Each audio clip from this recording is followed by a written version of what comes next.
Hello, আসসালামু আলাইকুম। সবাই কেমন আছেন? আজকে একটি সুন্দর রান্নার ভিডিও নিয়ে আসলাম, যেটাকে আমাদের এলাকায় গজা বলে।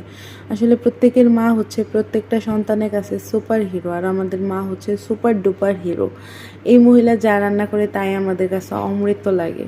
তো ফার্স্টে হচ্ছে আটা নিয়ে, আটার সাথে হচ্ছে তিন টেবিল চামচ তেল, লবণ আর একটু বেকিং পাউডার নিয়ে সুন্দর করে মেখে নেবে, এবং লাস্টে হচ্ছে কালো জিরা দিবে। আম্মা হচ্ছে ফার্স্টে কালো জিরা দিতে চায়নি, পরে হচ্ছে বললো যে দেই।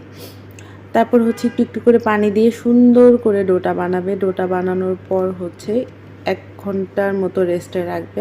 এটা আসলে সময় কম থাকলে আপনি 15 মিনিট রাখবেন। আমাদের যেহেতু টাইম ছিল, এর জন্য আমরা হচ্ছে 1 ঘন্টার মতো রাখি। আর অনেকক্ষণ আম্মা এটা সুন্দর করে হাত দিয়ে মথে। তারপর হচ্ছে অনেক মোটা করে রুটি করে। আম্মাকে আমি বলতেছিলাম, আম্মা এটা রুটি গজা না বানায় চলো আমরা লুচি বানাই। লুচির আলুর দম এত মজা লাগে। পরে আর কি